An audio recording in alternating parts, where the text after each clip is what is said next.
and sleep. 1, 2, sleep. Sleep. You need to start to turn up, boy, oh, turn up that desire, baby, and sleep. Drop into a deep sleep. 4, 5, now. Open your eyes. And in a moment, I'm going to ask you to do something, and you're going to just drop. Sleep.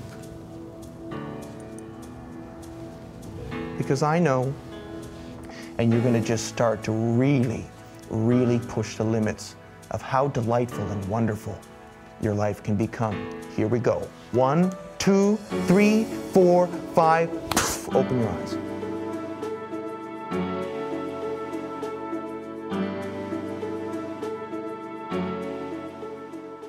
We get all excited, we get all woohoo, you know, great things happen. We have this big balloon of excitement, and that big balloon of excitement quickly deflates. And maybe we go to a motivational seminar and we feel all inspired, then we go back to life, we realize, shit, all the same problems are still there. Then maybe we spent some time off, we spent a lot of money, we look at our credit card, and oh my God, we have all this debt now. So we're going to do motivation a little bit different. You guys are going to have a chance to literally get out of your own mind tonight and get inside the mind of any person you want. Could be a role model. You can get inside, well, I wouldn't recommend Donald Trump, but you could do something like Tiger Woods, and you could realize what the hell was going on in his mind when he just completely messed up his career. Or you could do something really cool, like a favorite hockey player, or a motivational speaker like Tony Robbins. You can get inside his brain.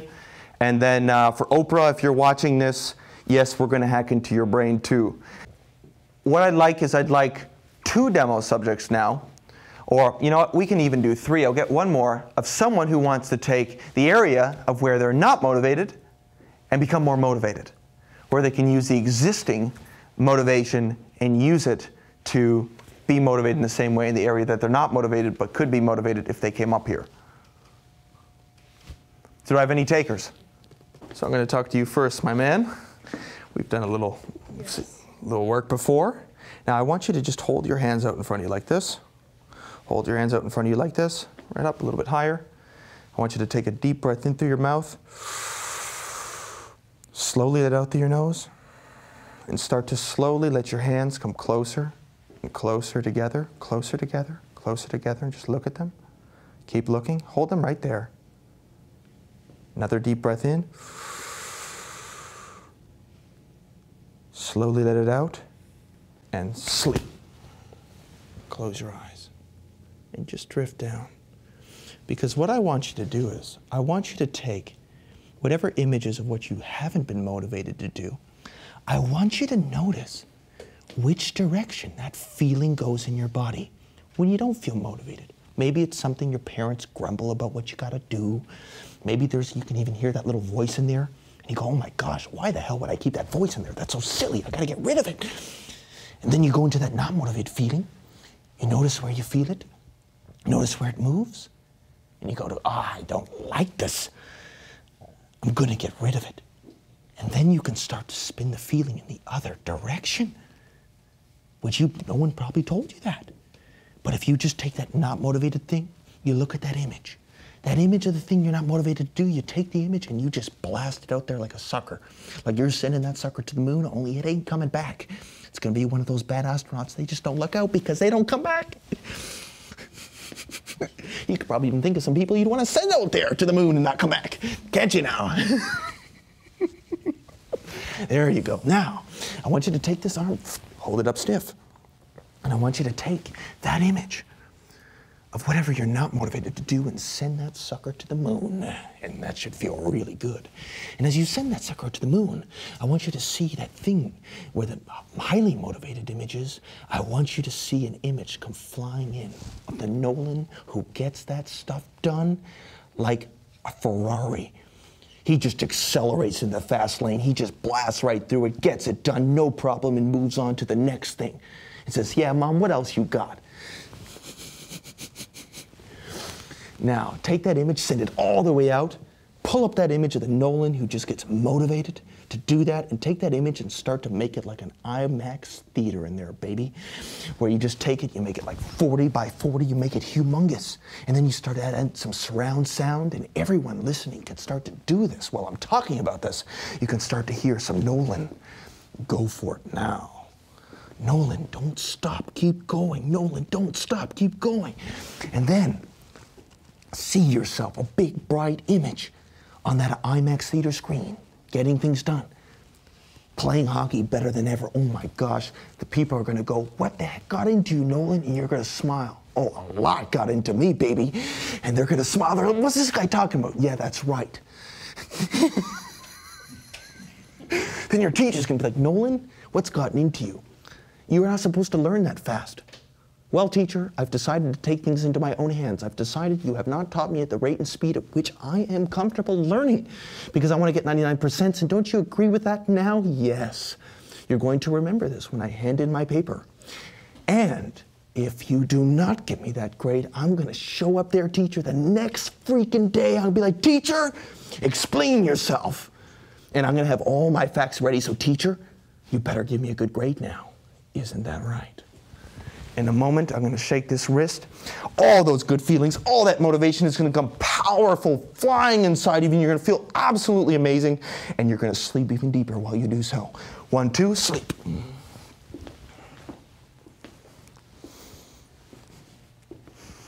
Hi there. Sleep. And just gently let your head just drift down.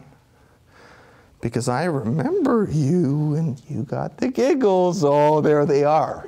People ask me about, Chris, how are your results? A month and a half in, we still got the anchors, baby. You remember that, don't you?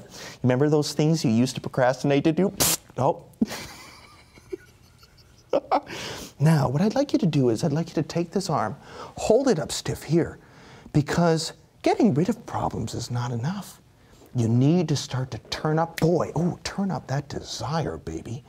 Turn up that desire, that magnetism, that pull to be the woman, that woman who does things which maybe you didn't even imagine. But you can start to, if you start to deeply relax, and you think about the best feeling you've ever felt in your life, and you said to yourself, boy, I'm just getting warmed up here. You looked at your future, you looked at your life, and you started to let an image form of the woman you want to be. And then you pull up an image, you go, ooh, how exquisite, how wonderful, how good. Could I be motivated? Could I be focused? You let an image come all the way up. You look at her, you focus in on that target. And then you look at that and you go, nah, not crazy enough, and you make an image even crazier, even wilder, even more unrealistic. Because when they say, oh, you're unrealistic, they don't realize what's reality made of? Ideas. And those are the easiest things that you can build and change in your mind irresistibly. So I want you to start to feel a pull between your thumb and your nose. And it's just the unconscious attraction to be the woman that you'd really love to be. And I want that image to get closer and closer, and the closer it gets, the stronger the desire, the bigger the image. Coming all the way now, more. Oh, there you go, you can feel it coming all the way, and then stop right there. And then let an image come up of whatever it was you weren't motivated to do. Oh, you can feel it trembling, coming all the way, and you just get rid of that image and come all the way in here and sleep. Hi. Hi. How are you? Good. Good. Are you ready to feel extra good? Yes. Okay. Now, just take a deep breath in through your lower abdomen. Slowly let it out. And I want you, in just a moment, but not yet, to say to yourself, oh, and close your eyes and drop into a deep sleep. Now, I'm wondering for you, I'm wondering what areas of your life have you been limiting yourself where you don't need to? What areas of your life have you been nagging or getting all stressed about yourself, worrying about stuff, as opposed to getting out there and pursuing being the woman that you would absolutely love to be? And ooh, I'm wondering, there you go. Take that feeling and start to double it. Just feel your toes and just wiggle your toes and feel that feeling start to rush all the way up your spine, all the way up to your forehead, all the way up to your brain. And then let that feeling just spin it all the way back down and back up again. And if we were talking to a neuroscientist, they would say, wow, she's changing her neurochemical state. And if we had to do an fMRI, we would see your brain actually changing. And then if we went to speak to a yogi, they'd be like, wow, she's working on her microcosmic orbit. How did she get enlightened so fast? And take that feeling and start to spin it all the way through your body, round and round and round. And look at that old image, not being motivated. Shrink it all the way down to a dot and pull up that highly motivated image. Step all the way inside it. 3, 2, 1, all the way inside it. And ask yourself, what's next? Where else do I want to be more motivated? Where else can I really shoot for the stars and go, boy, way beyond them? Because the thing is, our brain, our imagination, we have the ability to think, to imagine anything. And scientists, when they fly out to the world, they see the Earth from a distance. They see this big, magical blue ball. And sometimes we forget to feel that mystical sense of wonder. Sometimes we forget to feel that long-lost sense of adventure and curiosity. That can become overwhelming. And I know you got the sense of adventure down, that curiosity. And I bet you'd like me to speak to your parents and say, wow, can you actually program them to give you better gifts at pregnant? Now, when you get a gift and it's in the closet, I know part of you, you have that curiosity. You anticipate what would be in it. And then sometimes the curiosity becomes so overwhelming. And the anticipation itself is sometimes better than the gift, but it felt so good the whole way. Now, you aren't thinking about that gift, oh, I better not open it. There could be spiders in it. There could be germs in it. No. I know even you know what it felt like to open a really good gift and to anticipate it. You weren't going, oh, I shouldn't grab that. Now, what I'd like you to do is, I'd like you in an altered, nice state here to visualize a $100 bill. Oh my goodness, there is a $100 bill right at your feet. Now, when you see that, feel that feeling. Are you talking to yourself saying, oh no, I better not grab that. I'm not enough. I'm not smart enough. No, you just grab it, don't you? Now, grab that $100 bill, take that feeling, and start to double it.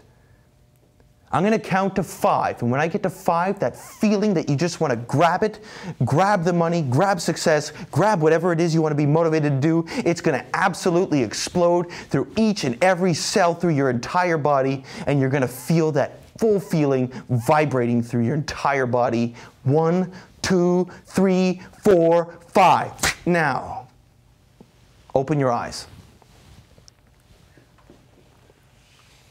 How you doing? How you doing? So, I don't know if we talked before, but what was it that you were having trouble motivating yourself doing? Work. Oh. So you're going to go back and not be motivated? I'll see tomorrow. You're giggling. You think does it feel more motivated? Yeah. Yeah, you feel like you're going to just get things done? Mm-hmm. Okay. Now, what do you do for work? I'm an accountant. Oh, an accountant. Yeah, you really got to program the good feelings. You got to love numbers. You got to get rid of all that bad programming. Most people look at an equation on a board and it's instant bad feeling. Not for you anymore. You're having the best time ever. You're like, teacher, bring it on, man. Now, for you, you got to really learn to love numbers, because those numbers can show up in all kinds of wonderful places. You can have wonderful combinations, you know, wonderful partners, wonderful numbers in your bank account. You're just getting warmed up, dear. You're going to find yourself really enjoying numbers. And the more you see the numbers, the more you're going to crave that feeling of getting it done and moving on to the next thing. Because here's the nice thing, when you get things done faster, you start to have time for all the things that you wanted to have time for. Isn't that wonderful? Yeah, makes sense. Okay, well, thank you very much. Thank you. Thank you. Nolan? How are you doing, man? Good. Oh, you're going to stay with me for a moment. Okay. This is our rock star, Nolan. Guys, I would recommend you get his autograph now. Women, join the long list. This young man's a superstar. How's hockey going? Good. We won our last tournament with, Nice. last tournament of the season. You're goalie, right? Yep. Well, you're going to be unstoppable and you're going to be stopping everything now. Thank you very much, sir. Thank you.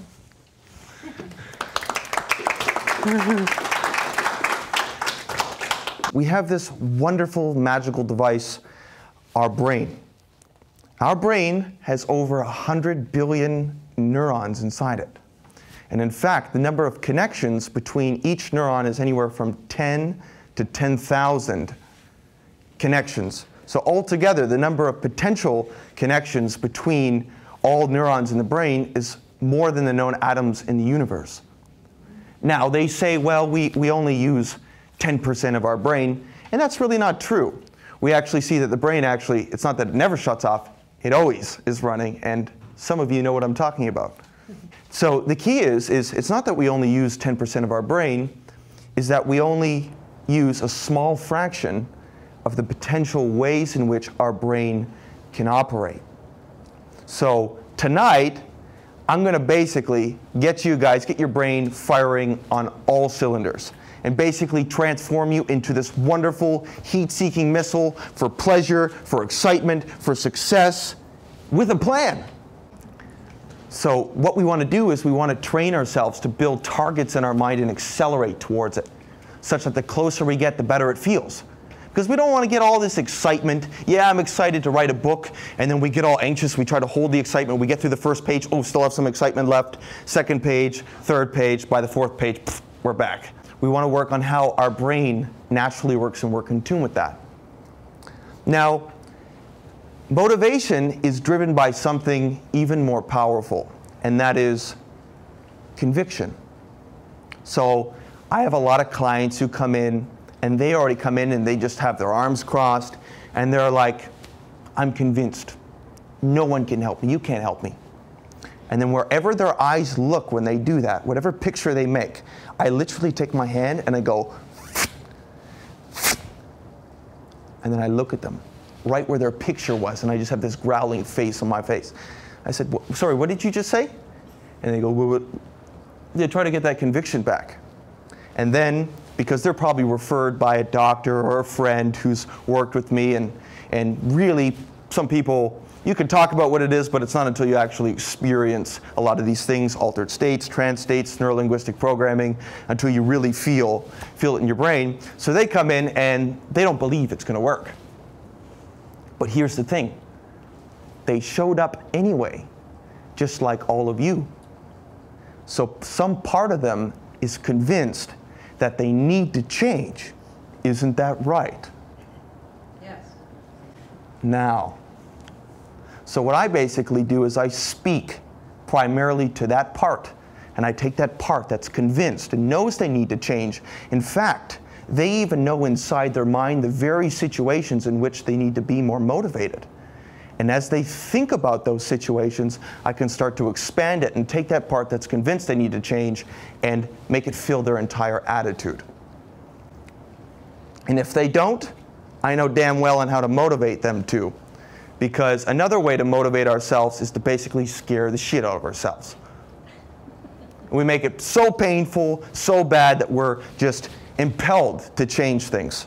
And we're masters at that one, you know, wait till the last minute, wait till the end of the term, just keep putting off the project until you work up enough stress and exhaust yourself to finally focus your thoughts.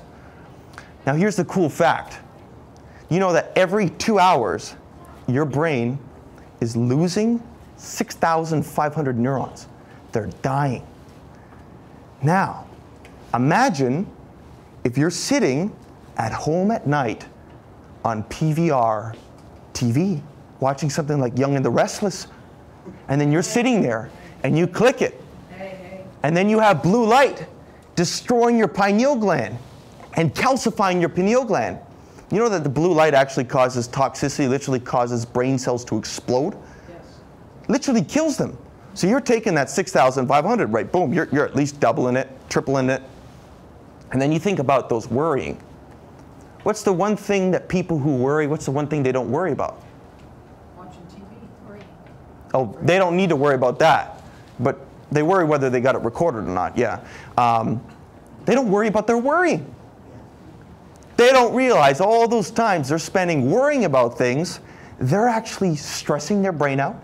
They're raising cortisol, which basically shuts off your thyroid, which basically means you don't convert hormones, which basically means your cholesterol is elevated. Then you go to a doctor, they basically say you're screwed, put you on these cholesterol medications, then you're basically fucked from that point.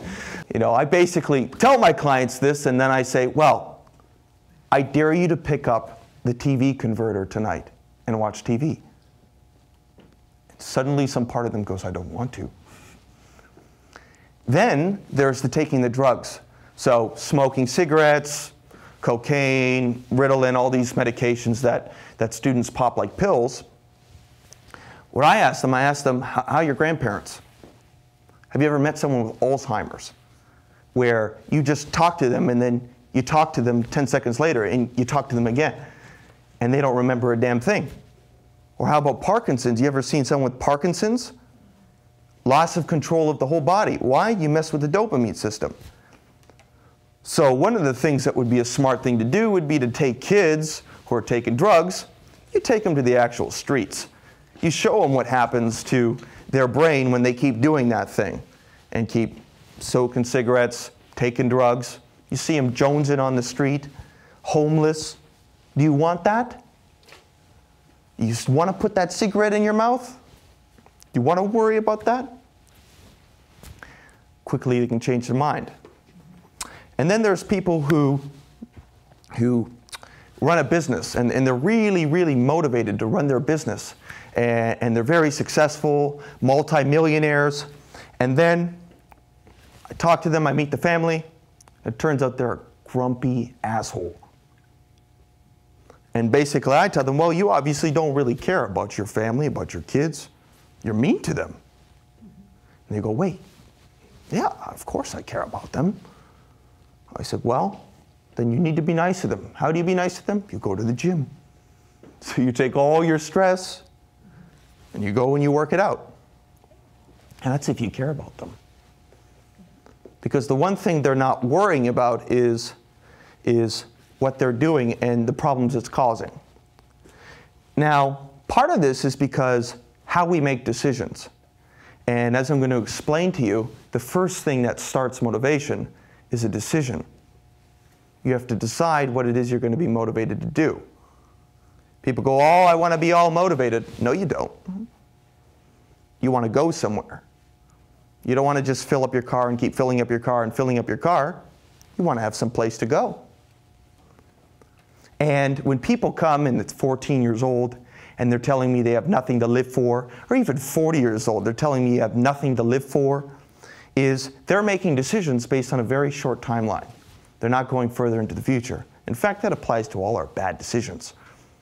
Now, imagine if one of these people, they commit suicide, then all of a sudden, they're looking in the afterlife from above, and they realize that 2 days later, they would have gotten a call from an ex-employer from way back saying, hey, Jim, wondering how you doing? I got a spot for you. Got a new position. Or imagine if after you had a traumatic experience, bad stuff after you, shit happens to everyone, that imagine you killed yourself from that, and then they found out. They found out this remarkable, unbelievable discovery. They found out a technique on how to, number one, develop an absolutely photographic crystal memory, and how to get rid of any bad memory. Completely get rid of it in your mind. And actually, I did my research. It turns out it already exists. It's called neuro-linguistic programming. What if all of you were being hypnotized right now and you didn't know it because you didn't know exactly what it meant? There we are. Now, who in here exhausts themselves with stress? I used to. Well, part of it is because when we make lists in our mind and we have lists of things to do, we get things done, and then once we have things done and things get off the list, then we put stuff back on. So we never really get a feeling of things being complete. And then when people say, oh, well, I don't have enough time, well, this is also a product of the fact of how many images, how many thoughts are going in their mind, and how much they're trying to fill in a space. So these are the really cool mechanics which we can go in and optimize in the brain. Now what happens is a lot of times we're too late. Our nerves are racked with anxiety, we're in a bad habit, our mouth, we have a cigarette right in our mouth, or we have a bag of potato chips, and we're eating the whole bag of potato chips, next thing you know it's half empty. It's because we're too late. Because our brain fires 10 seconds before we're aware of it. And this is where we need to go in advance. The trick is with everything is to get ahead of things, even magician tricks. It's not that they have an illusion, it's just that they're starting before you're aware of it. When it comes to motivation and things like selling, I mean, I'll give it to you straight simple. I mean, you just look at a whole group of people and you just tell them, have you ever seen something and when you saw it, you knew it was perfect and you just had to have it, and looking back today, you bought it and it's a great, wonderful thing. Now, wherever their eyes move, I put my brochure for my upcoming NLP practitioner training at the end of May. And the QEEG brain mapping and all the changes and things I want for them. Now, we have multiple ways of motivating ourselves, and one of which is moving away from stress. And this can get to the point where it gets so bad where someone at first, something bad happens in a certain location, they stop going to the location, then they stop going to the places around the location, then they stop going to the streets close to the location, then before you know it, they're locked to their house. Or it could work the other way, they're locked out of their house. But then they're locked to their house, and then before you know it, they can't get out anywhere but their bathroom. Because they're constantly moving away from stress as opposed to moving towards what it is that they want. Now, what I want to do is, and we can do this tonight, is I want to just basically calibrate your brain so that way you can figure out how people motivate themselves and basically motivate anyone. If your spouse is here, you guys can have little motivation wars, little NLP wars, or if they're not here, how you can motivate someone to basically do anything. You can motivate kids to eat broccoli, how you can motivate someone if a pen drops to pick it up. Now, this is a simple thing you can do conversationally. So for your spouse, you can look at your spouse and be, honey, is there anything that you're really highly motivated to do? And they go, yeah, honey, I love knitting. Now, honey, how do you know when to knit? Because you're off, you're doing your day, you're doing your thing. How do you know when to knit? And they go, well, I just knit. But what do you think? Because you know it's knitting, right? So when you think of knitting, where is knitting in your mind? You think of it, where's that picture in your mind? Where's that image? And then they stop and they look at it. Oh, it's right here. Now, honey, I want you to take that image and then look at it and feel that feeling. You know that feeling before you do something, when you want to do something? And then that feeling builds and builds all the way to the point at which you just absolutely go for it. Now, honey, see that image. Close your eyes. Just relax. Look at that image, take that feeling, and start to double that feeling. And make it stronger, stronger, stronger. Turn it up, all the way up, honey. Keep it going, keep it going, keep it going. Now, make a picture of yourself exercising, honey. Exercising, eating really healthy. Put that picture there, big and bright, and in a moment, 3, 2, 1, you're going to step into it now. Open your eyes. Huh? Next day, you'll see them go to the gym. Maybe. Takes a little training. But what happens is when you can create each new state, you're basically creating new assemblies in the brain. The brain's constantly reorganizing itself, and each time you get into a new state, it organizes the brain in a new way. So for instance, a lot of people, maybe they feel stuck. That's not what I'm talking about, or not motivated. What happens is part of the reason is their feelings are just spinning in the wrong way. I have people go and they're constantly, I'm just stuck. And I go, well, just spin it the other way. And they get their energy moving the other way, and suddenly they start to become more motivated. So what I want you to do now is we're going to just do a little calibration. I want you to think of something that you are highly motivated to do right now. And I promise you, if you put your notes down and use your ears and your eyes, your brain will work even better. Now, if any of you want to feel good with every part and cell in your body, if you don't want to do that, you can leave your eyes open. Now, what I want you to do is keep your eyes open right now. And what I'm going to do is I'm going to count to 3. And on 3, 2, 1, I want you to blink. Now, take a deep breath in through your mouth. Hold it. Slowly let it out through your nose. And just start to relax and close your eyes. And let an image come up of something that you're highly motivated to do. Some people go, oh, well, I don't have anything. I'm not motivated to do anything. And I say, well, your mom dress you? She put on those shoes? No, I did it myself. Okay, there's 1. Now look at your gut. Maybe 40 pounds. There's 2.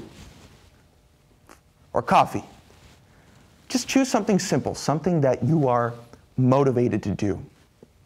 And if you'll notice, you get a certain feeling attached to it somewhere, a part-body sensation, perhaps. Now, if you take that feeling, notice where it starts, and notice where it moves to next. You can start to amplify it. You can take that feeling and start to spin it faster, take the image and make it even bigger, brighter, clearer. Maybe step all the way inside of it to that moment just before you do whatever that thing is you do. Maybe it's a coffee and you can smell it, taste it in your mouth. Maybe it's your spouse and you get mouth-watering anticipation to kiss them, or maybe you should be, and remember that if it's been a while since you felt that. Just go to that moment where you felt that anticipation just before, and you felt that craving, that desire. Because I want you to take it and start to spin it even faster. Just start to bzz, and then spin it even faster, bzz, spin it even faster, until it starts to rise up your body, and it literally starts to boil up inside you. And keep it boiling, keep it rising until it starts almost boil over. Make the picture bigger, brighter, turn up the volume, take that feeling and start to amplify it. Until, in a moment, I'm going to count to 5, that feeling is going to just explode through each and every cell and pore in your body, and you're going to open your eyes and feel unbelievably fantastic, as motivated as you felt then, times 5. 1, 2, 3, 4, 5. Open your eyes. Hello. How'd that feel? Feel good? Now, we're going to get into some specifics. And part of the thing is I'm going to keep going on this because there's 2 ways of motivating ourselves. And one is through the pain.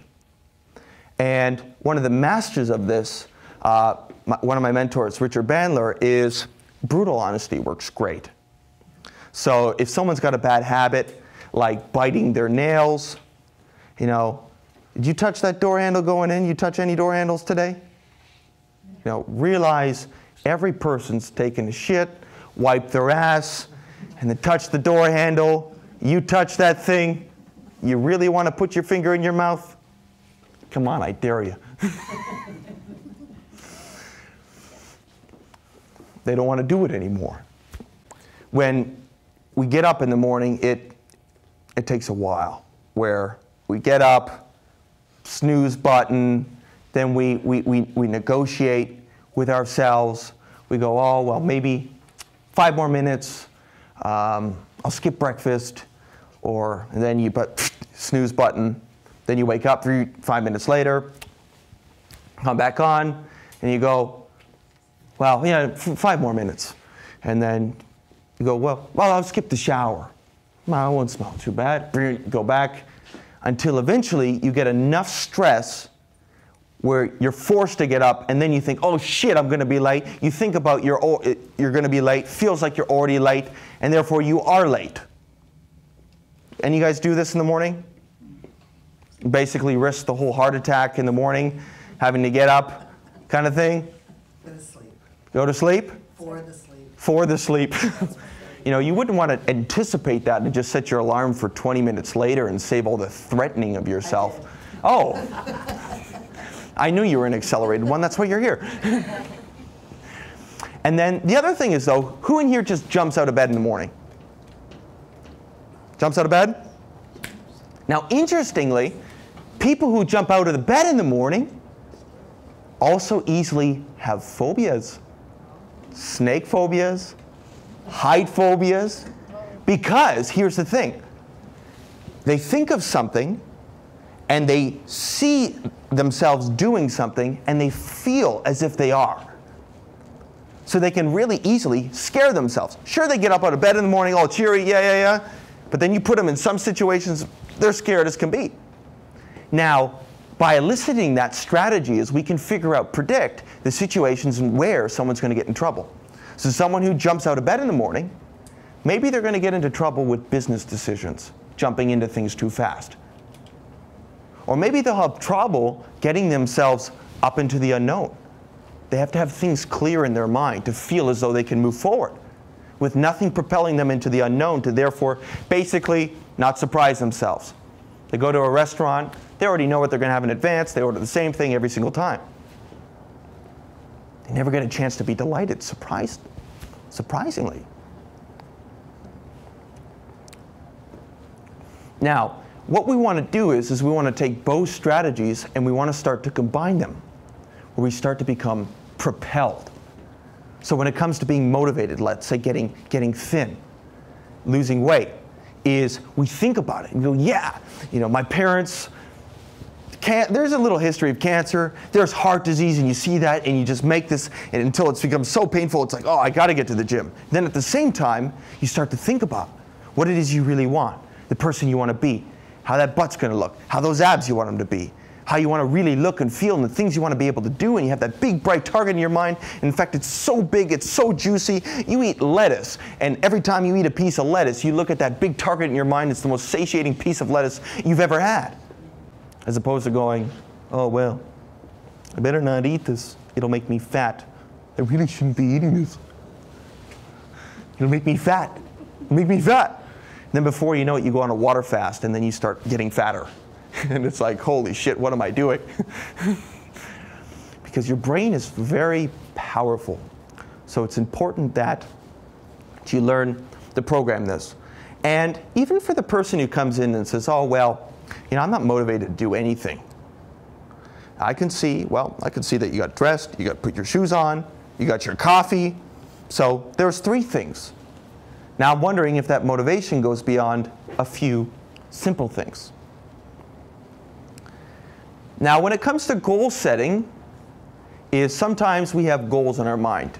And you can think of a goal that you have, something that you like, and it's a still image. I knew a guy who had this goal of getting a Lamborghini, and then he got the Lamborghini and he sold it 2 weeks later because it was a still image. And this is what happens for students and kids. It goes, oh, well, I want to be a lawyer. Then you figure out once you actually get to lawyer, you got these responsibilities, this schedule. It really sucks because you haven't really thought about the full ramifications of the lifestyle. So you have to actually crave and want the lifestyle, and you have to look at the steps next to it. This really applies to relationships too, like for marriage. I bet you know, Tiger Woods, it cost him a knee, it cost him the rest of his life and his career. He wasn't thinking through into the future. You know, sleeping with all these women was going to do stuff for his career. You know, he's still limping his way through that one. And the thing is that we see our brain, and rather than fixing or repairing is we want to go and we want to optimize. So the thing is, when someone comes to me and I have all kinds of weird problems. People come in fact, they all usually want to compete on who's the messed up, and they always say, oh, wow, I'm by far the most messed up out of everyone you have, and because they've learned to pride themselves and define themselves by the problem. But for instance, I've had a few people come to me, and they do things like they don't even, sleep at home with their parents and their family. And when I hear that, I go, well, I have a problem with you because you're selfish.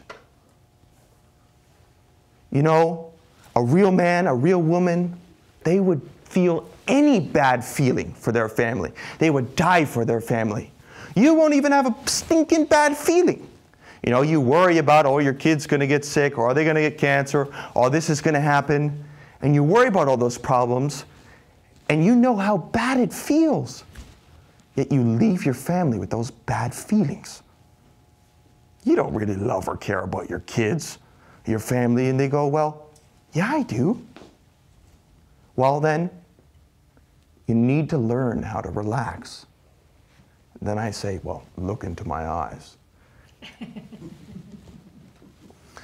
And when the brain is running out of control, I want to get the unconscious on my side. So we make it so every time they go to worry, they look at their children, they look at their wife, they realize how precious, how fragile their little hearts are. They realize how good it feels as a man to be able to put a smile and fill their hearts with joy, to set that good example. And I program their unconscious to do that. Because what's happening is they're avoiding. What they need to avoid is everything that they're avoiding. They need to avoid their avoiding strategy. So that way they can focus on what's important. And it's just a matter of learning how to relax and to program your brain towards what you want, which is really quite easy. And I have esteemed medical doctors who come to me who, on weekends, they go and they ski down mountains. They do obstacle courses. They do all kinds of crazy things. And while they're doing this, they're doing deep trance phenomena. They're slowing time down. They're going at 80 miles an hour. You got to slow things down. You got to expand time to be able to do that.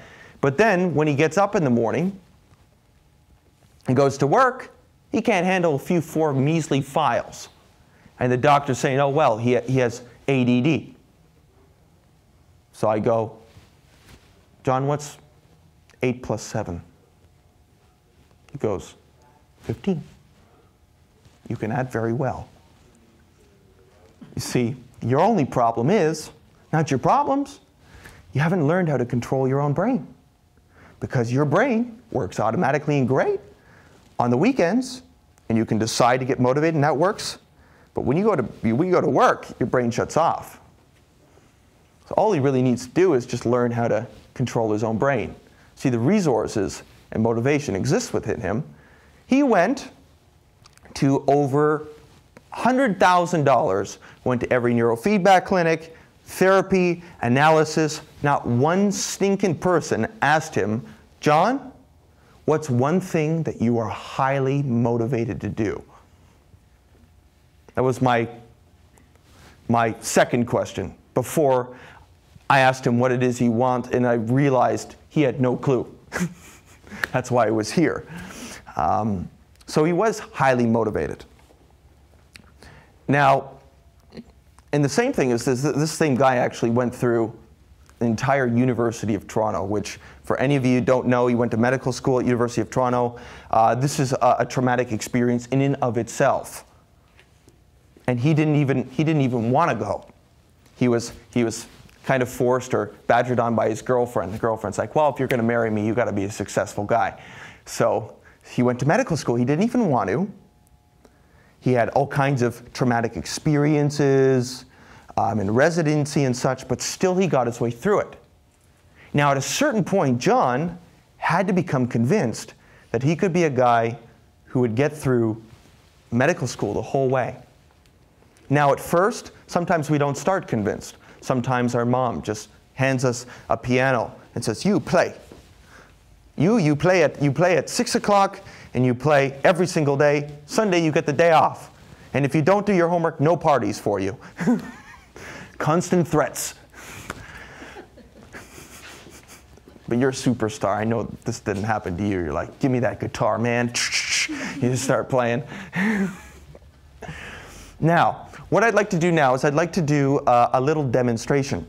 One of you who would like to be able to be more motivated to jump out of bed in the morning. One of you who maybe you toss and turn, you do a lot of the threatening stuff. Yeah, you do a lot of the threatening stuff. Oh, no, I don't want to get out of bed. You want to get out of bed in the morning. You don't even make it up.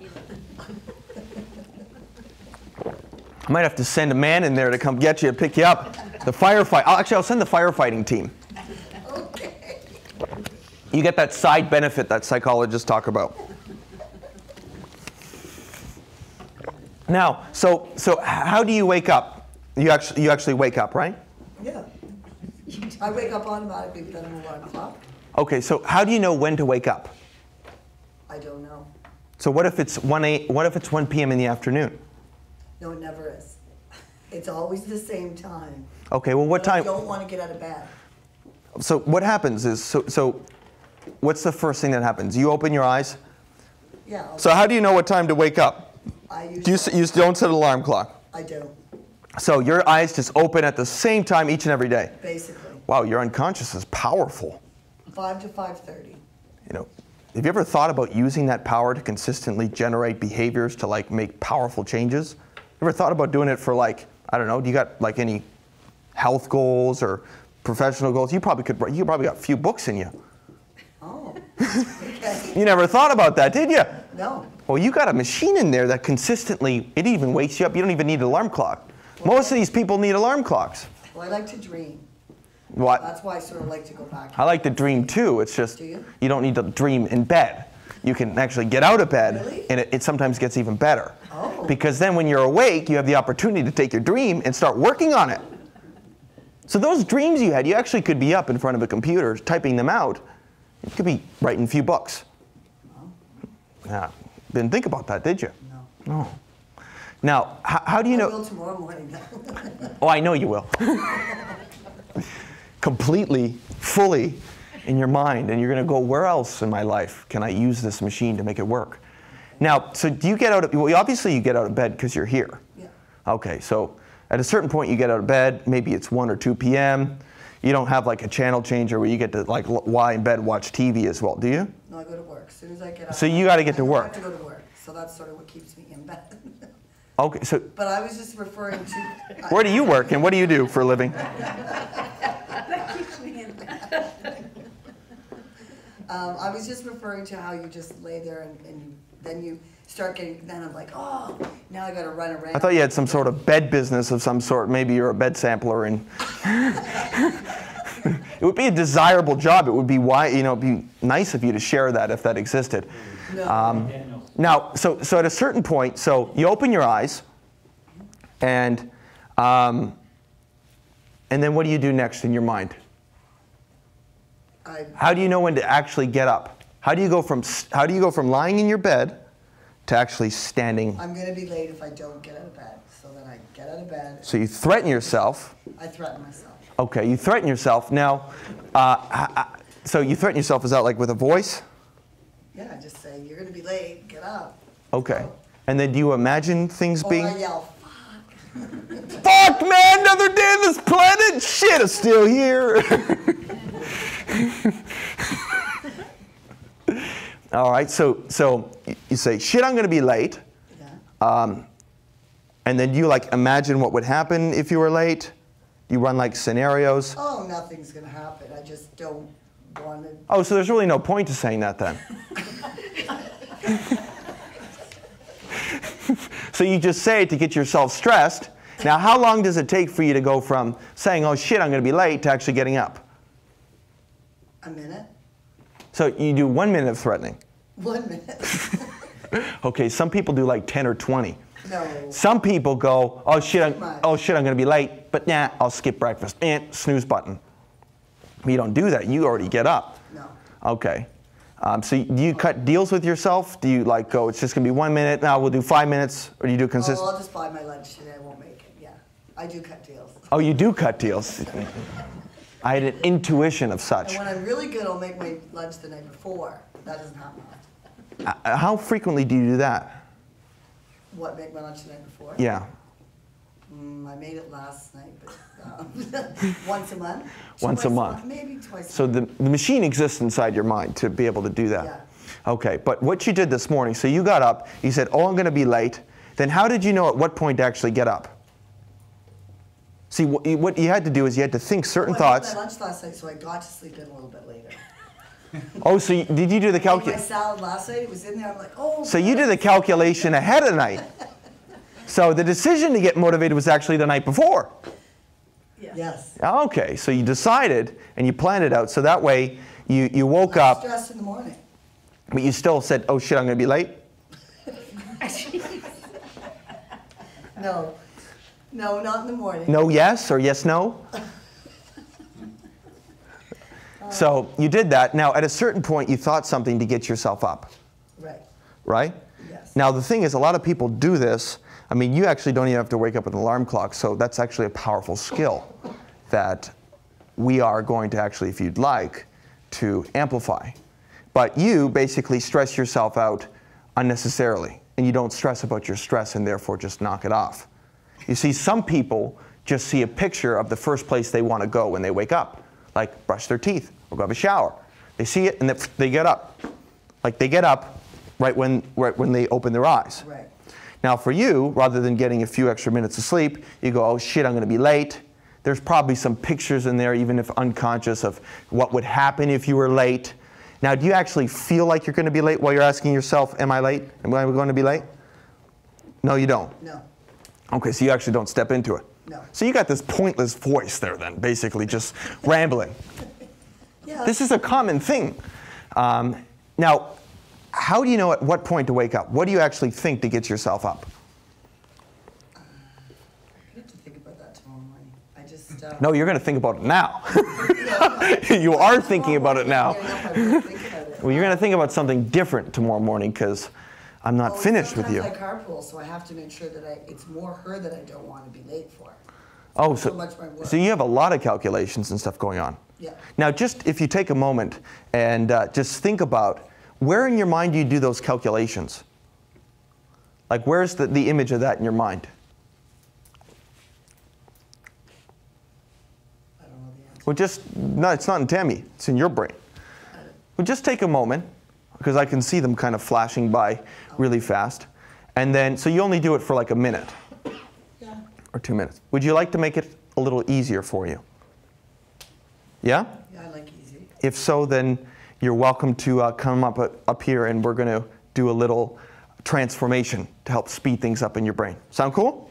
Okay. Come on up here. Oh, I thought I was going to put my feet up. Yeah, that's in your mind. Okay. In your mind. Now, do you know anything about like trance or meditation? Meditation. You ever done any meditation? Well, trance is kind of like meditation, only it's much more direct and purposeful. So we can actually go into specific states, and what happens is it almost allows us to get right into a REM state. Now, as you all know, I mean, I don't make anyone balk like chickens. If you want to make someone balk like a chicken, you just ask them, well, what sound does a chicken make? And they go, bark, bark, bark, bark, bark. And then you just wink and look at them. Okay. All right, so none of that here. This is a seminar on getting smarter, and those who know me know that's what I'm about. We go good places. Okay, good. Okay, so what we're going to do is I'm going to have you relax in just a few moments, more than you usually do. And I want you to just look at my hand. All right, I want you to look at it and take a deep breath in through your mouth. Hold it, slowly let it out through your nose, and just start to relax. And just look at the center, look at my finger right there. And I want you to follow it with your eyes. Just follow it side to side to side. And in a moment, I'm going to ask you to do something, and you're going to just drop. sleep. And just relax. And just drift down and hold this up stiff here like this. Because I know that your usual way of making decisions sometimes can cause you stress. But each night before you drop asleep, there's a moment in time where you go from talking to yourself, hearing the external world, to dropping into a comfortable, relaxed, deep sleep, where your conscious mind just drifts away. And I'm wondering if your unconscious will speak to me privately about how you motivate yourself. Now, it's important that while you begin to relax softer, deeper, still in your mind, that you let any images, any voices start to fade up, fade away, while you drift down into a deeper, more relaxed, more comfortable state. And in a few moments, I'm going to just shake your wrist twice, and you're going to drop even deeper asleep. 1, 2, sleep. And just really begin to relax. Because I want you to think about that machine in your mind that has the capability of planning. I know you get it, sometimes let it maybe a little bit rusty. You don't use it that often. But every once in a while, you get certain feelings, certain thoughts to plan ahead. And I want you to really go deep enough so that you can access inside you something very important. And that's desire. Now I know that every woman at some point saw something and really, really wanted it. And nothing was going to hold her back. And maybe it was mouth tasting, mouth watering. Maybe it was a dress. Maybe it was a piece of jewelry. Maybe even a guy if he was lucky. There you go. Now take that feeling and start to double it deep inside you. Just curl your toes back and feel that desire. That moment where you went from desiring something to just going for it. Your unconscious knows what I'm talking about. Because if you take that feeling and start to let it rush up your spine, all the way to the top of your brain, to the top of your head, to your spine, you can begin to fill yourself with the desire. Because what happens is psychologists and people, we think that we only have certain amounts of feeling. We think we only have certain amounts of anxiety, certain amounts of stress, certain amounts of desire. And in order to really motivate yourself, it requires that you allow that desire to really spread through your entire body. Now, take that feeling and start to let it spin inside you. Start to bzz and spin it through your body and bzz, spin it again so that it starts to build and boil up inside of you like it's going to boil over. Because I want your unconscious now to start to become like this heat-seeking missile for desire, for pleasure, for the things which maybe you haven't thought about in years, for the things that would be absolutely wonderful for you to shift that motivation into high gear. And I want that to become clearer and clearer in your mind. Now, you can either scare yourself, yak at yourself, grow yourself into things, or you can start to entice yourself into things where you just go, ooh, and you say it in your mind, ooh, and look at your future. Because I'm wondering how motivated, how happy, how exquisite can you feel? And that same stress machine, it goes, oh, what if I'm late? Will be there In fact, I wanted to turn all the way up. I wanted to take that stress feeling and start to combine it with the desire. So that way on the one end, you feel this burning sensation, like it's burning up you, like you have to just jump out of bed, otherwise you're gonna be late. And at the other time, you feel that, ooh, that desire to be the woman who just goes out and gets things done. Now, I want you to just take a few moments to go deeper and deeper inside yourself.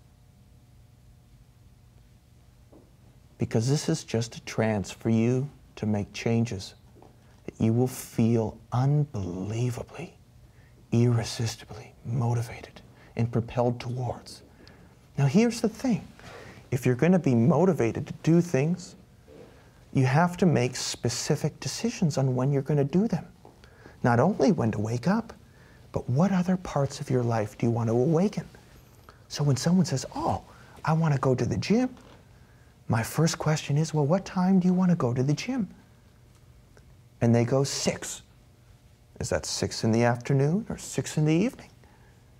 Because unless they make specific decisions about when they're going to do things, it'll just get put off like everything else. Now, training your brain is almost like training a dog in some ways.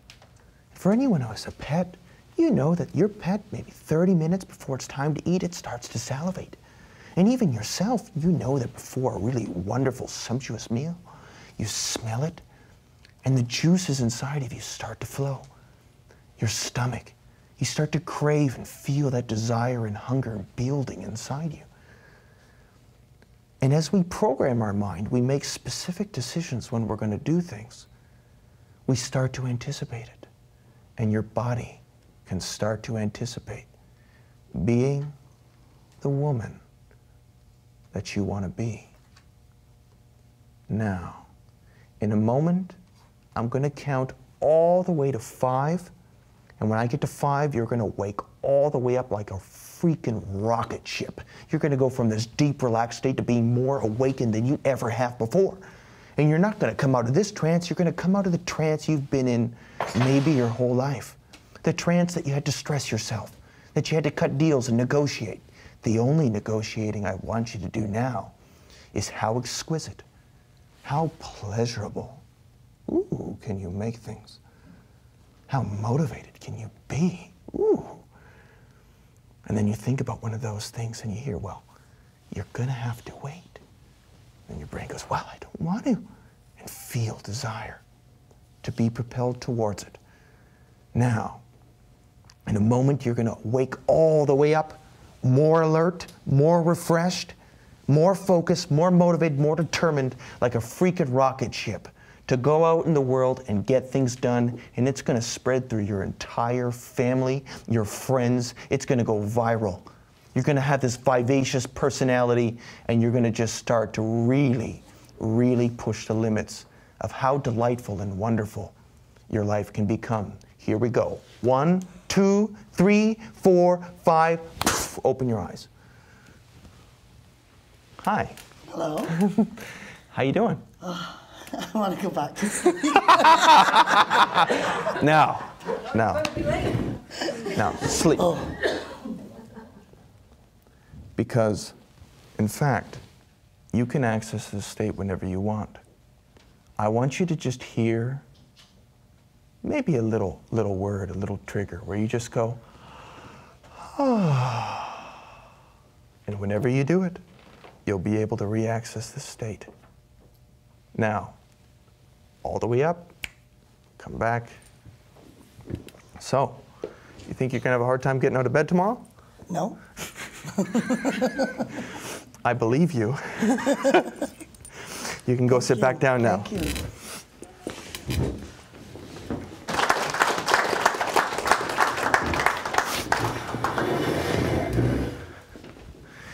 Now, how this works is our brain, a lot of things happen unconsciously. And we do things before we know it. A coffee's in our mouth. Before we know it, we're waiting to the last minute. the end of the semester to do a project, or we're waiting until a project's due the next day, and it's 11 p.m. at night, and before you know it, you got all this stress. Because our brain, we do these things unconsciously and automatically. So one of the things is we can ask very specific questions in order to figure out the things that are driving behavior. We can bring it into consciousness. And what happens is when we bring it into our awareness, then it becomes more malleable and flexible, and we're able to make changes in those automated things which drive our behavior. So I'll do brain imaging with the QEEG brain mapping, and I'll see the brain when we're doing some trance work, or even just consciously focusing our mind on how we're thinking. I'll see the brain go into states resembling REM sleep, high alpha states, light theta alpha states. And these are people who've never meditated before, and in less than a few seconds, at the flick of the fingers, they can go into a really deep meditative state. So this is where all our limitations are just limited to the normal states in which we go in, and by altering our state by definition, we have to in order to access new solutions and possibilities. Now, there's these properties of the ways in which we think.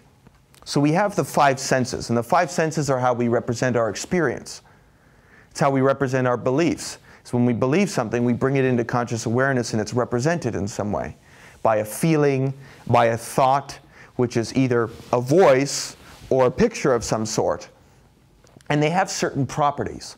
And this is the whole realm of the neurolinguistic programming, is how can we identify the structure of how someone's thinking and optimize the structure to therefore change someone's behavior, change what they're able to do. So what I want you to do is I want you to just put your notebooks down for a moment, put your feet flat on the floor, and I want you to think about one area of your life where maybe you're not motivated. Maybe you've been grinding, hitting a wall of some sort, something you've maybe been frustrating yourself with. And just spend a moment, and I want you to think of that area of where you are not motivated.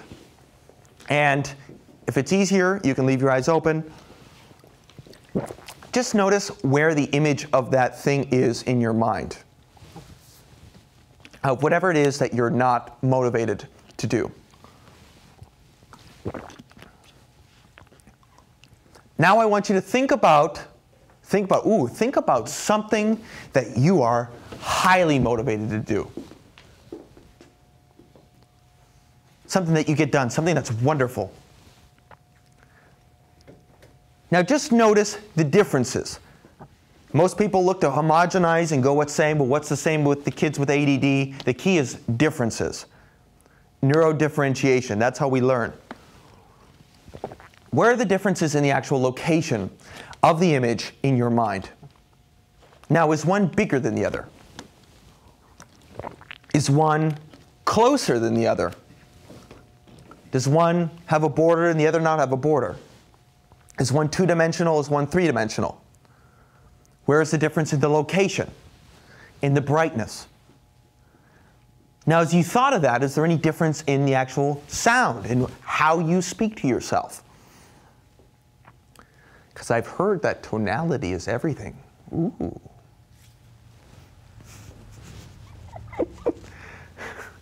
Now, and notice any difference in the feeling.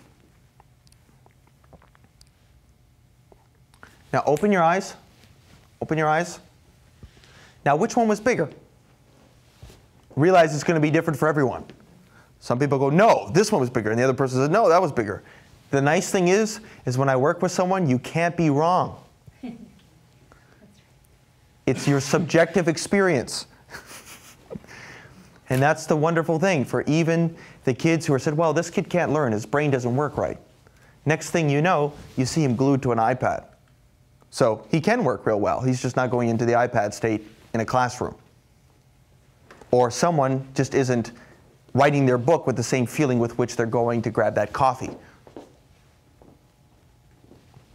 So, and the cool thing is, the paradox is even when we say, well, I'm not smart, I'm dumb, you have to think that you're smart enough to actually make that decision.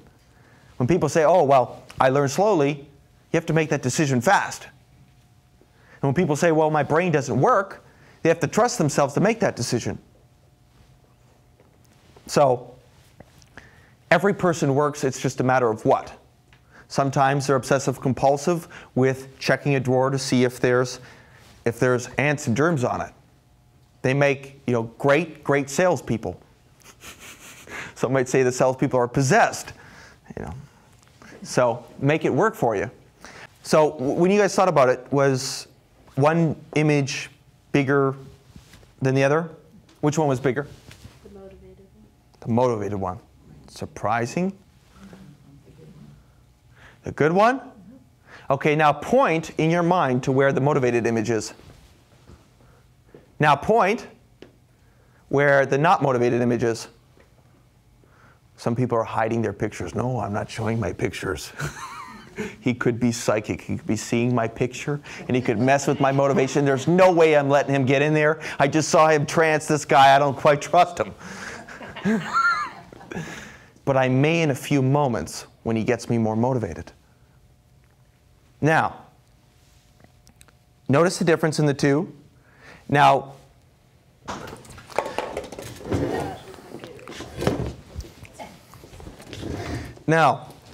step number one is in order to create changes is we need to change our actual neurochemical state.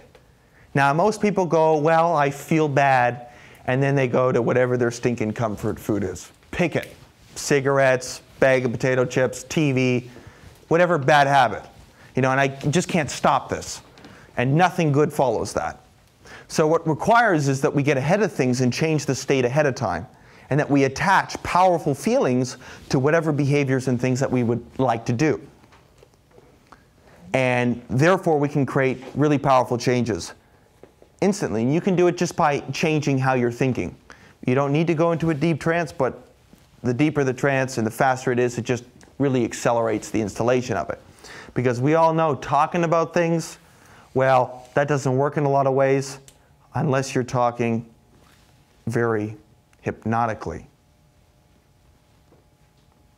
to yourself in your mind now.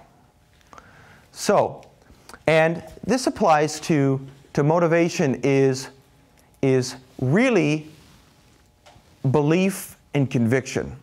Now, we all had examples where growing up we didn't like certain foods, but we start to like healthier foods now.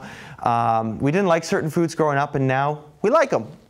For me, I was broccoli stems. Now I just like the flowers.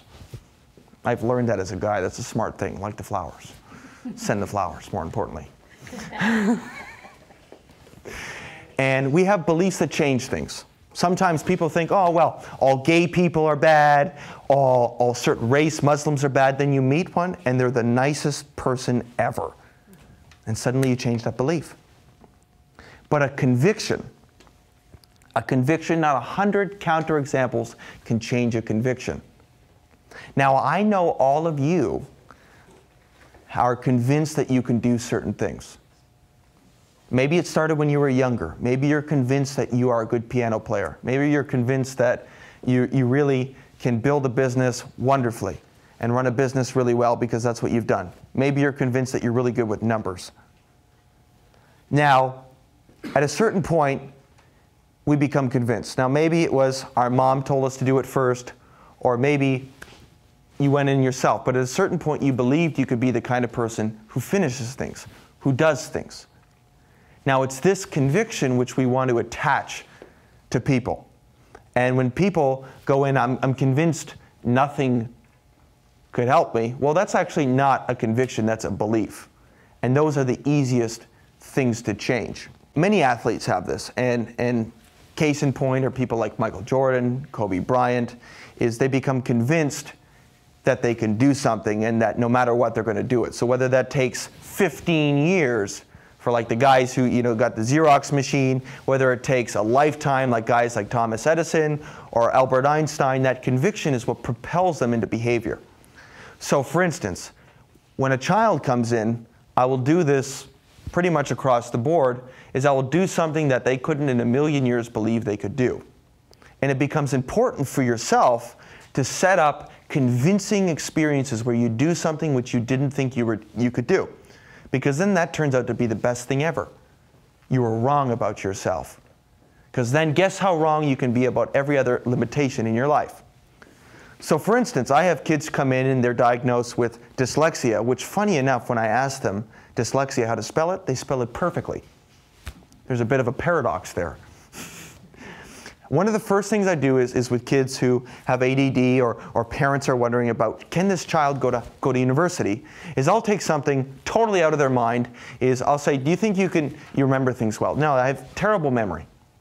And then 20 minutes later, I'll get them into an altered, relaxed state, their brain synchronized, and I'll have them remembering the entire anatomy of the human brain. I take the Journal of Neuroscience, take the anatomy of the brain, take 20 different regions, what each of the regions does, and its function in relationship to the whole brain. I have them learn that in 20 minutes or less. Then I have them go and go home and say, parents, test me. And spell words forwards and backwards. And then all of a sudden, the parents and the teachers have no clue what got into them. Because here's what happens. When you have that one experience, this is why learning across the board is very ineffective, is because most people look at things. Well, I could never be motivated like that. I could never do that. I could never create a business like that. Is that you build conviction, build convincing experiences, because that conviction will propel the kid then to try with every fiber of their soul. Most people haven't really tried to get over their problem with every fiber of their soul. Well, they're kind of half in, half out, don't really believe I can. My mother said this, my therapist said this, my teacher said this, I don't really know. You're not really getting yourself into the most juiced state ever to explore what's possible. So what happens is, unless you're convinced, absolutely, utterly convinced in your mind, that you can do whatever it is you've sought out and really desired to do, and maybe frustrated that you haven't done yet you could, now see it in your mind, that conviction becomes the game changer, so to speak. So setting up that game-changing experience, because now the kid starts to have fun. He starts to go, ooh, who else can I prove wrong? What else can I learn? See, the information and strategies are useless unless you connect it to conviction. Otherwise, it'll be the same rote thing. You go to school for 13 years and have amnesia for it 1 week later. And I love it when the parents come in and the kids are coming in and having problems spelling. And they'll say well, my mom says that I'm not really trying, I'm not really applying myself. And I said, no, you're trying. It's just that trying doesn't work. Doing does. I'm going to teach you how to do so you don't have to try. Now, most people are in their head trying to sound words out. In fact, we were taught to spell phonetically. And you can't even spell phonetics phonetically. Funny enough. The paradox of human behavior. So what we do is I train them to make precise images of words. So whether it's 11-letter word, like something like teleological, or just the word smart, it's still only one image. And you break it down into one image. And then they remember it forwards and backwards. And this is what great spellers do. So the whole field of learning is we should be, rather than saying, oh, I could never learn that, look at the people who are successful. So rather than putting all the people with ADD together, all the kids who don't learn together, the kid who can't learn should be sitting beside the one who's doing the best. Because then you could take whatever it is unconsciously being done by the person who's being smart, you can consciously elicit the strategy and teach that kid who's having problems learning to do the same. The same applies with sales. The same applies with sports. You take the best hitter on the team, what they do, or you take the person who has gotten over difficulty, where something was imaginable, they couldn't do something, the anxiety was through it, and you find the person who got over that. And you figure out what is it that they did in their mind so that they could finally do what it is that they really have wanted to for years. You learn that, do that, and it works. So it's all about learning. And I'll do this with like medical school students, actually. I have a few in mind who I'm thinking about, is that our brain generally only remembers 7 items plus or minus 2 in terms of working memory. Now, that could be 7 images, 5 to 9 images. Now, within an image, biology semester, Biology 101 in university, could be 7 chapters. Now, each of those 7 chapters you could represent as one image. Now, within that image, you could have 100 different pieces of a diagram. Right? So simply using the visual capacity, we could have anywhere from 500 to 900 pieces of information in a person's working freaking memory at one time, the entire course load. Now, when you take each one image and you zoom out, that could have 5 to 9 pieces of information. If we just go one derivation, 5 to 9 pieces of information, each of which with 100 pieces of information. Now, altogether in working memory, a person can have 2,500 to 8,100 pieces of information in their working memory at any one time. Now, when you know that and learn that and you learn how to do it, the stuff you see on TV of people winning memory championships, you don't think it's so impressive. You go, shit, I could do that. It's really only 2 sets of working memory. Now, if you don't try, you don't find out. And this is why I do a lot of altered states, do the programming, is because what happens is people suspend their beliefs. You can build a conviction, put in the strategy, they learn it, and they try it with wanton abandonment and curiosity, just like we all did when we were younger. And we can start to do amazing things. Like remember the entire materials for an entire medical school course before we even go. Everyone else will be going to the library, stressing out, trying to do it by rote. You're simply going into relaxed, altered, wonderful states, working your eidetic visual ability. Now some people are going, well, there's idiot savants who are born with amazing synesthesia. We all do synesthesia. We're all synesthetes. We're all geniuses. Because if you even stop right now, if you thought about something that you absolutely love, maybe a person, maybe their body, if you took the image of that and you doubled the size of the image, you'd notice the feeling would go even stronger. If you took that motivated thing now and you turn up the volume of the voice, the image would get bigger. So you do synesthesia. It's just you don't have a lot of practice doing it on purpose to activate that genius that's inside you. Now, as you're sitting here listening to that, I'm sure you may have a role model in your mind who does something that you'd love to do exquisitely. Maybe it's, I want to be as motivated as Tony Robbins, make $500 million. That would be nice. Maybe you want to be like Oprah Winfrey. Have your own channel, change the world, have profound impact. Maybe you want to be a superstar athlete. And people can see it in them and they can see it in themselves. Maybe you want to just be the most proud father ever and enjoy your family as much as possible. Now, what I'd like you to do is, I'd like you all to think about whoever that role model would be. Whoever, if you could get the inside look into their brain, into their mind, and in fact, maybe act like them in some ways, it would be absolutely wonderful. Hold that image in your mind, and if you want to explore your brain and maybe hack into their brain, into their state, to their consciousness, I'm going to count to 3, and when I get to 3, I want you to close your eyes. 1, 2, 3, close your eyes. And think about that role model in your mind. See them.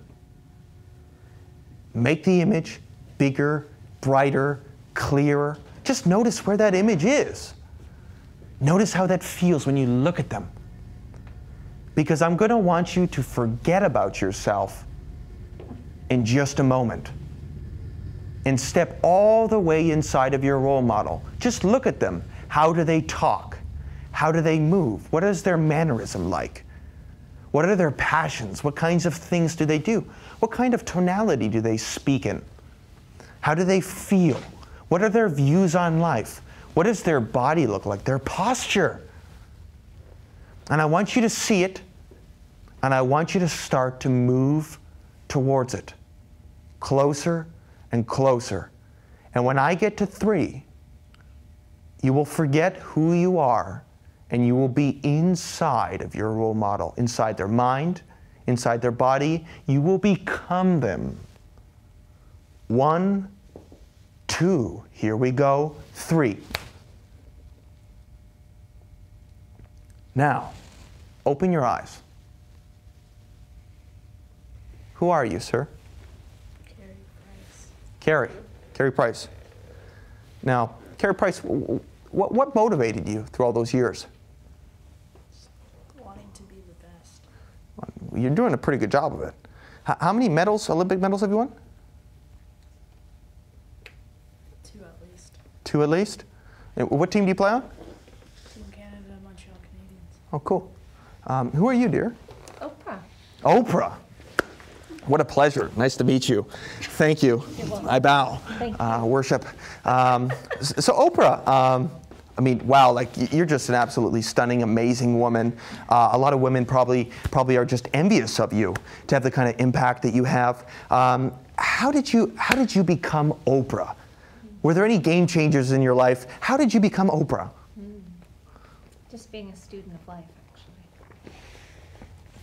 Wonderful. And what kinds of things have you learned that just changed your life? If you could communicate with everyone, what are some things that you learned that changed your life and allowed you to be Oprah?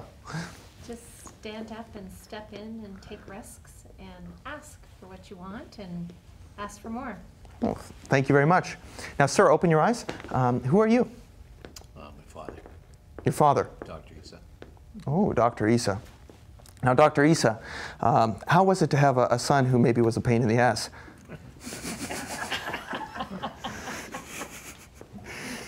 Now, Dr. Isa, in all seriousness, what were some of the things, tell me about yourself. What are some things that you really were motivated, driven to do? Be the best I could be and to provide for my family. It looks like you've done a really good job of that. And if you were to give one piece of advice for your son moving forward for the rest of his life, what would it be? Work hard and believe. Perfect. Now, who are you, dear? You became nobody. You became nothing. Enlightened. I accept that. Perfect. I knew you were a rock star. Had it covered. How about you, dear? I actually thought of Oprah too. You thought of Oprah? Yeah. Okay, well, maybe you're an imposter. How dare you? I found Oprah. She's right here. Cool.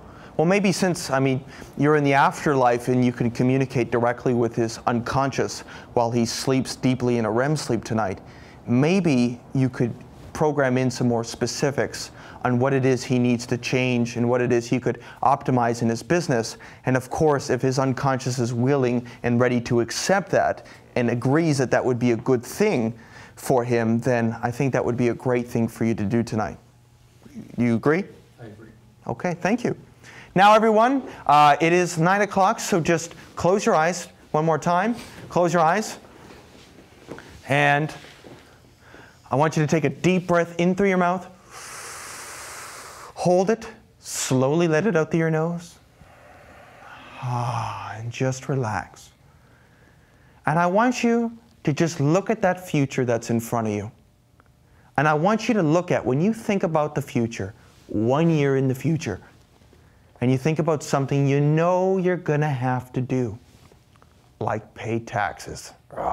Jeez. And if you think about that thing, just notice where it is in your mind. Notice where the image is located. And then I want you to think about one of your dreams for your future. Maybe you let them get a little rusty, but if you were to just clear off the dust and then put it right up in your future, and you think about one of those dreams, just notice, where is it located? And is it on that future timeline? Because oftentimes a lot of clients come in and they say, well, I just never get to things. And that's because it's not actually on their timeline. So they're not actually moving towards it. And I want you now to take whatever that dream is. I want you to look at it, and I want you to just hear, ooh, and take it and double the size of it, and just put it right on top of that image of 1 year into the future, and see it in front of you. Hear it, and start to feel a sense of desire to be it. You know that feeling when you really, really are hungry? You really, really crave something? Maybe you didn't realize that you could take whatever that is, that craving, and you could aim it towards something new. And maybe you've been craving the wrong thing. Maybe you've been craving potato chips. Maybe you've been craving only thinking about stress. But take that feeling right before, when you really crave something, take the feeling, and then look at that dream 1 year in the future, right in front of you. And I want you to take another deep breath. Slowly let it out and let yourself drift a little deeper, deeper inside of yourself. Deep enough so that you can start to see images. Images in between that dream and where you are now. So that way you can continue to soften your body and begin to build a new flight plan in your mind to where it is that you're going. And I want you to see that dream, make it bigger, brighter, clearer, and say to yourself, easy, hard, no matter what, I'm going to do it. And then I want you to start to move closer. Go through a week ahead, 2 weeks ahead. Keep floating forward, closer and closer into the future. Going through those pictures, going through those steps, all the way until you're 1 year in the future, inside your dream, if you really, really want it. And step inside that dream and turn around in your mind. Look at all those steps, those things that you did to get there. See it laid out. How would it feel to accomplish those things? What would be some of the things that you'd be doing? What would it look like? Who would be around you? What would be happening? You see, great athletes, they don't see themselves tripping up. They don't worry about stresses. They see themselves practicing perfectly. They're very good at practicing success in their mind. And we all can get better and better at focusing our mind, at aiming our mind at where it is we want to go. Now, I want you to just remember this feeling, the feeling of being inside of that dream. And I want you to say to yourself a certain special word in your mind that whenever you say it, this feeling comes back. And whenever you need it, whenever you start to get too stressed, that feeling comes. And you remember that success that you're moving towards. Because the more you feel success, and the closer you get, the more it builds, and the closer you get, the more it builds, and the stronger it gets, until each day it's getting stronger and stronger and stronger, until you're there. It'll happen faster than you think. And you can remember this for only the rest of your life. So tomorrow when you wake up, you're going to start to surprise yourself delightfully with what's no longer there and what is instead. And the more you try not to be motivated, you're going to find yourself getting into the right things delightfully. And when I count to 3, you're going to come back all the way to the room, and you're going to feel an unbelievable sense of well-being, of refreshment, of knowing that all kinds of wonderful learnings and ideas have just been percolating, saturating, imbued in your mind, that you've just spent 2 hours getting smarter, feeling better, and making the most important decision of all, to take control of that brain of yours. Now, here we go. 1, 2, 3. Open your eyes. And what happens is when we get into problems is when we let our brain run dissociated, when my brain is just doing this, or I just can't do this. So the first most important thing is to take control of your brain, of your consciousness. You know, the questions you ask determine the nature and the quality of your motivation. When you ask yourself, ooh, I wonder if it's going to be difficult. It starts to become difficult. Okay, so we walk out of here tomorrow, and so can you give suggestions about how to build on some tools that we've learned today on our own? Well, No your brain's going to start to work on you. We've assured that. Now, you were paying attention, and I could see you paying attention. And what happens is, for something like motivation, is when we're not motivated, our feelings move in our body in a particular direction when we feel anxious. And what you can do is you can actually go into a state of motivated state, a state of desire, go inside, feel that feeling, and maybe even tomorrow morning or tonight before you go to bed, you can build a little lever in your mind, a little control. And you could practice turning that control up, turning up the desire, turning it all the way to the max until your whole body feels that desire. Then you could think about where you want to have that desire. Then you could turn it down. Then you could think about, well, what else would I want in my motivation? Maybe we want a little bit of curiosity. Then you pull up a curious memory. You step inside it. You remember what it felt like to really feel drawn to learn. And you build a little control panel in your mind for curiosity. Then when you wake up in the morning, you could program how much desire you want to have, how much curiosity, and then make a plan on where you want to have that. When you say look in your brain as far as where this image or that image is, that is been a little bit of a challenge for me when I try to do that. So I remember before you were saying point over here where it is or there, and I didn't do anything, and you were looking at me like, why is this guy not participating? That's because... Well, I didn't say that. I know you didn't say that, but I know that that's what you meant. Because you did say... You're psychic. No, some people, you said some people aren't doing anything, aren't pointing anywhere. Well, I wasn't talking to you, maybe. Oh, maybe. Okay. Anyway, listen, we can debate that another time. But No, I'm not debating. I agree with you. Okay. You just maybe don't see your pictures that clearly. And they're not like photographs. And it's not something you probably even stopped for a minute and thought about. You haven't sat down and thought, geez, what's the most absolutely wonderful memory I've ever felt, and gone looking for it in your mind, have you? No. No. But I'm just saying, just where the images are, I guess I'm trying to figure out exactly what does that look like when you're saying, so here's the image that you're trying to move away, and the one that the desire one that you're trying to move closer. What's one thing you really like? Something you really love?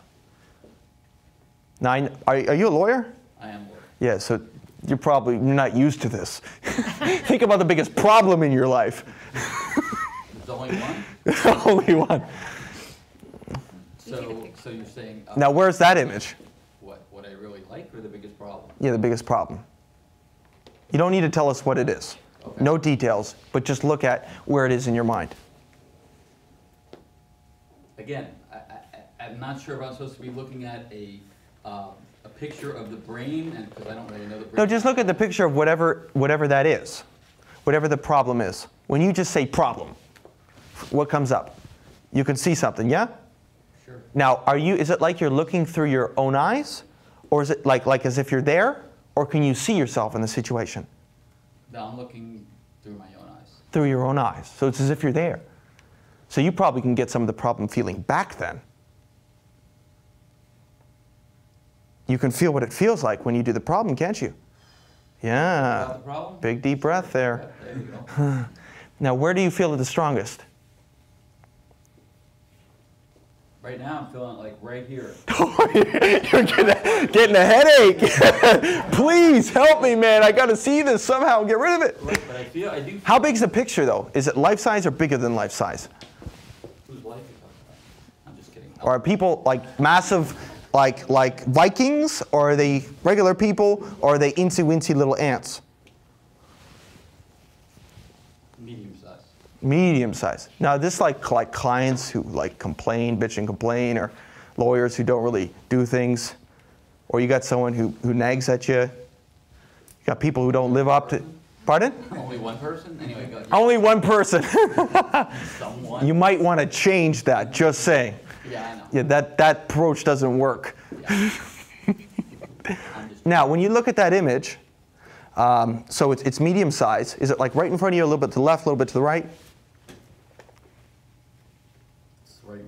Is there a border around it? No border. No border. No border. So it just emanates out. What, like a stench? What do you mean emanates out? Like there's no border. There's no clearly defined edge that says picture, stop here. True. Okay. Now, can you put a border around the image? You got a favorite color? Put it around it. You got it? Yep. Okay, now take that image and real fast shrink it down to a dot. And then blink it black and white. Shh. Now take a deep breath in through your mouth. In a moment, slowly let it out. And I want you to pull up an image. I want you to see yourself in that situation, acting in a way that you would desire. Maybe being more motivated, maybe being more focused, maybe being more calm. I want you to see yourself behaving in a way that you would desire. Pull up that guy in your mind, see him, start to make the image a little clearer, a little more focused, and then double the size of it. Make it bigger, brighter, clearer. And remember this tomorrow morning.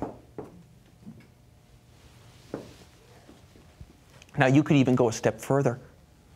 You could step all the way inside of him if you really want to be him in 3, 2, 1, now. Close your eyes and step inside of him. And just run through in your mind what that would feel like to act in the way you desire, to be that guy you would really love to be. Because it seems that whatever that problem is, it's not working for you. And your state and the way you've been approaching it maybe isn't the most effective way.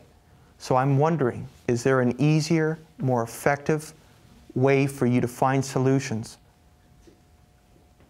Is there easier ways for you to motivate people? Because you can either be right or you can be happy. You can either agree or you can argue and have bad feelings all night. One's a lot easier and pleasurable than the other. Do I have any other questions?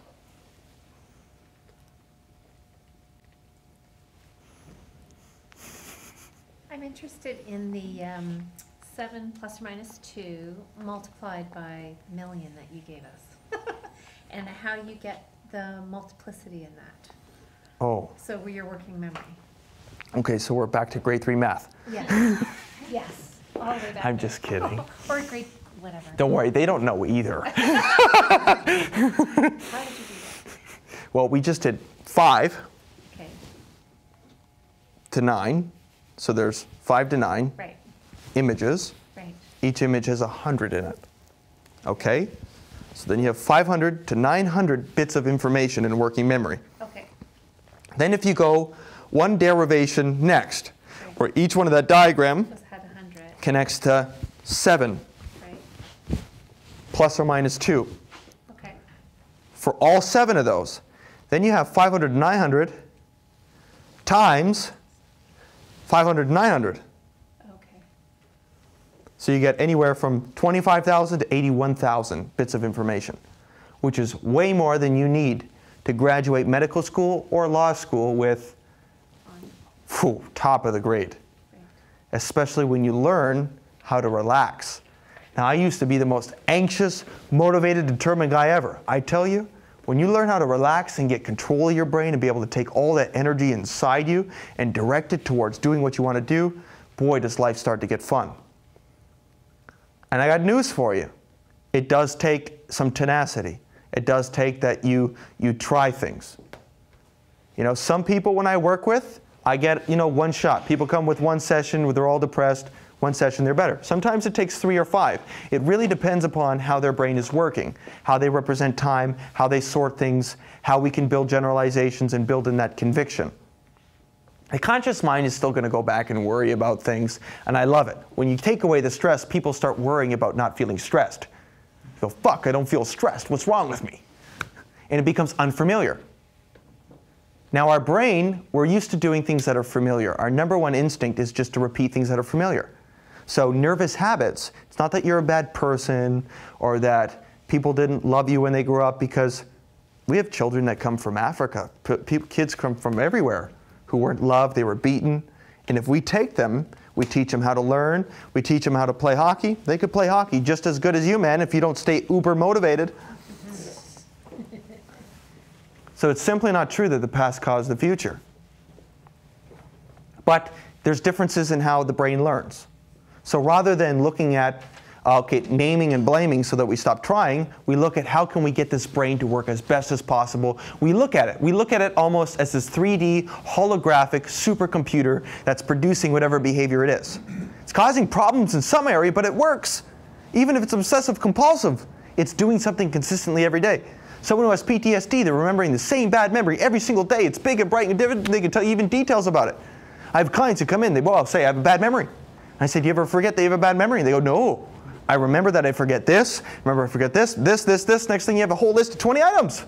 So I take that and turn it into their to-do list and put it big and bright in their mind. Now, sure, it takes some altered states to do things, but we spend hours upon hours of our life being stressed. And if we use those hours and we explored how fast we can learn, how filled with good feelings, how filled with delight, how easily we can make things, then we'll probably discover. But everyone in this room probably has not tried with every fiber of their soul to explore what's possible for their own human brain. I'm doing my best job, and even I got chinks in the canes, things that I got to optimize and improve. I look at some of the clients I work with, I go, not fast enough, not powerful enough, come on. And that's why we learn and grow. And that's one of the most important things, is that every great athlete, musician, what keeps them motivated is they play something, and then after they play, they go, man, that was shit. It was freaking terrible. I look at that and he's like, that was like the best thing ever. What are you talking about? No, it was shit. I remember, when I was young, I couldn't play anything, and look how good I got here. I'm probably the same way. I'm probably just like I was when I was young. I probably keep going, I could get to here. And then, do they visualize things going bad? Or do they visualize things going absolutely as good as possible, amazing as possible? Now, it's funny. Some Olympic athletes, they go in and say, well, I never get better than third. I go, when you're running, how do you think about it? Well, I just follow the 2 fastest runners.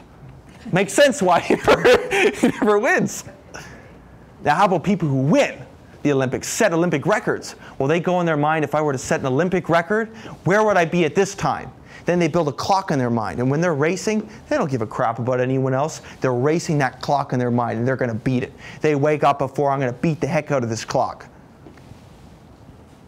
And they go and do it. And then, when people who are boxers or fighters, then they start worrying, damn, am I going to let some goals in? Is it going to be a bad game? Lo and behold, that's what happens.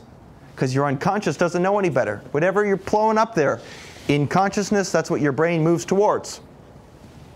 Maybe you've been putting the not motivated stuff.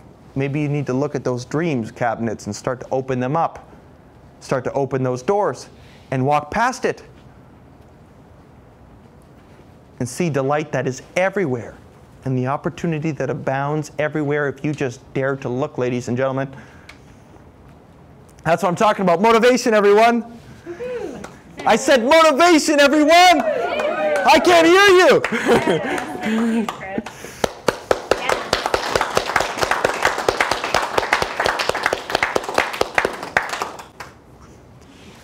You got one more last question. It better be the best one ever, man. That's okay. I like that. Who gives a shit? Exactly. So, your morning ritual, can you tell us about that? Yeah. So We don't want to hear. I get up like this beautiful lady here, and I know I have clients who are going to come to see me. And I go, well, I would really love another 5 minutes. Get up! And then I'm up. One voice. Can you give it a little more accurate? You actually get up? I get up, then I put on the coffee machine. Then I put on the coffee machine, then I have a shower, so that way when I'm finished the shower, the coffee's ready, I have the coffee, boom, I'm on my desk. Don't eat? I got the coffee with all the fat, so I'm into the state of intermittent fasting, ketosis, so we're getting more dopamine. This is part on how you can raise your motivation, ladies and gentlemen. Get the brain power nutrition in your brain. You want to raise dopamine levels. When you raise dopamine levels, lots of DHA, high fat, then your brain has more energy. Then with more energy, you start thinking, man, I can do more. Your brain starts expecting you can do more, and then you suddenly start doing it more. So I basically wake up and I ask myself, how can I have the absolute best day ever? Because trust me, I know I got clients lined up and it's me against them. They're trying to hypnotize me into that they could never be fixed, nothing could be better. It's me trying to hypnotize them to get their brain to work better than it ever has before. And it's just a question of who's more relentless, and of course, I am. Because my policy is either you change or you die while I'm trying.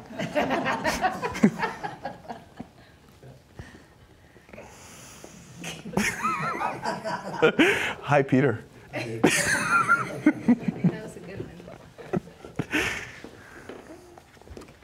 I guess that's it. Thank you very much, everyone. And as a reminder, I'm for anyone who's a coach or in sales or in business and really would love to learn the skills of persuasion, of controlling the brain, of communication, both conscious and unconscious. I'm doing an NLP practitioner training. It's going to be at the end of May, and you're going to become a licensed, certified trainer through the Society of Neurolinguistic Programming. You can go out and start optimizing other people's brains if that's something that you'd like, whether it's for professional purposes as a coach or therapist or doctor, or if you want to do it just to figure out how to build the best brain ever and accelerate learning, then I'm going to be doing that end of May, and you will become a licensed official practitioner of neurolinguistic programming. And of course, every month we're going to be doing these juicy, awesome seminars.